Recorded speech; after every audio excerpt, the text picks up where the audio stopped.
So in Furious 7, you got Vin Diesel and crew, they're back with their awesome cars, and this time they're going against Jason Statham. And they have to find this piece of technology, it's called the God's Eye, and can pretty much track anybody in the entire world. And along with Statham, you also got Jimon Hansu as this drug lord that's also going after them. It's amazing to believe that this franchise has made it to 7 movies. Most franchises burn out by the 3rd one, maybe even the 2nd one. But for this movie to still be going strong at 7 is nothing short of a miracle. Now I've seen Fast 5 and Fast and Furious 6, and I both thought those were awesome, fun, popcorn movies. So I was pretty pumped and ready to be blown away by this movie. Let me first off by saying that I do like this movie, but I did feel a little underwhelmed. This movie does feel like a step back from Fast 5 and Fast and Furious 6. But before I go into why I was underwhelmed by this movie, let me just start with my pros. I love seeing the chemistry of the entire group together. It's a lot of fun to watch. You got Vin Diesel, Michelle Rodriguez, Tyrese Gibson, Ludacris, and the late Paul Walker. They all worked really well with each other, and that was a lot of fun to see. They have great chemistry, which would make sense because they've all done like 4 movies with each other now. And the action is handled very well by James Wan. For someone who's pretty much only done horror movies and has done no action whatsoever, I'm pretty impressed for his first time. The hand-to-hand combat was smooth, the practical effects with the cars looked really great, and he does bring in some fun, inventive ideas for these car action scenes. The editing at times could be a little choppy for the eyes, but one thing that was really cool was some of the camera techniques that he used. He does cool 360 glides during action scenes, and when someone's about to be slammed,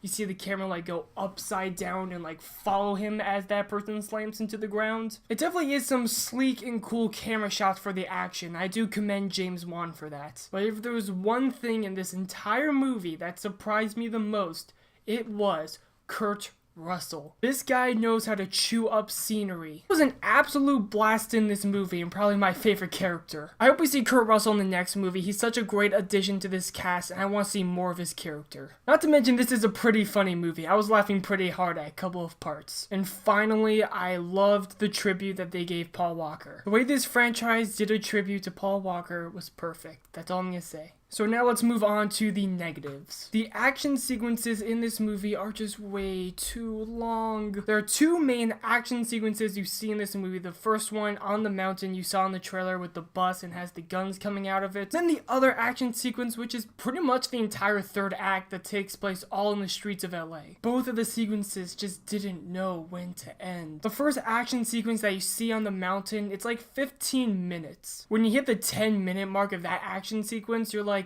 oh my god, this is still going? Just so burned out by the action as it keeps just bombarding your face. It's exhausting to watch a 15-minute non-stop action sequence. And then you have the second action sequence, which is pretty much like 25 minutes. It reminded me a lot of Man of Steel as it has this action sequence that just keeps going and going and going and going and going. Not to mention the fact that in the second one, there is so much crap going on. Jimon Hansu in a helicopter with a drone.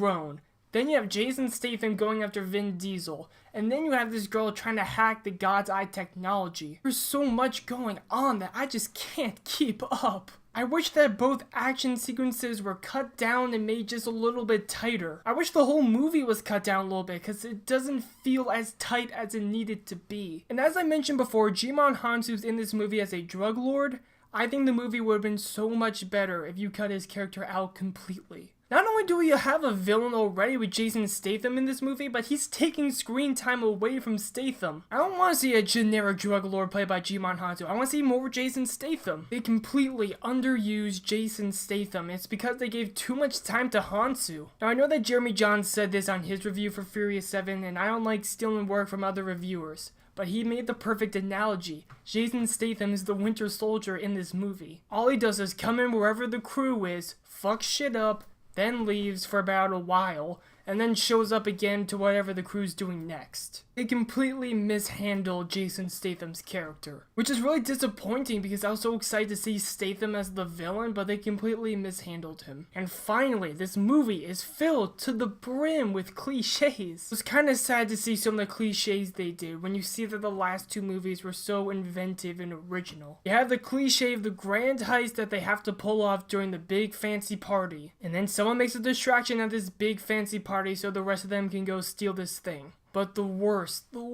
cliche that this movie has. Vin Diesel and Jason Statham do the biggest cliche ever. Let's drop our guns and sell this like men cliche. You know, where two people will drop their guns and just use their fists to fight each other. So overall, Fury 7, it's fun, it's enjoyable, it's entertaining. But this movie is so underwhelming with overlong action sequences, cliches galore, and lazy writing at times. I definitely do like the ambition that James Wan tried for this Fast and Furious movie, but he's nowhere near as good as Justin Lin, and it showed. I wanted to be blown away by this movie and I just wasn't. But if you're just looking for a good time at the theaters, not expecting the greatest thing ever, I can recommend Fury 7. I hate to do this, but I have to. 2.75 out of 5 reels. What did you guys think of Fury 7? Make sure to comment below, hit that subscribe button, hit me up on Twitter at my website, brendanhasablog.wordpress.com. Thank you so much for watching. Till next time, I'm Brendan Weissman. Peace!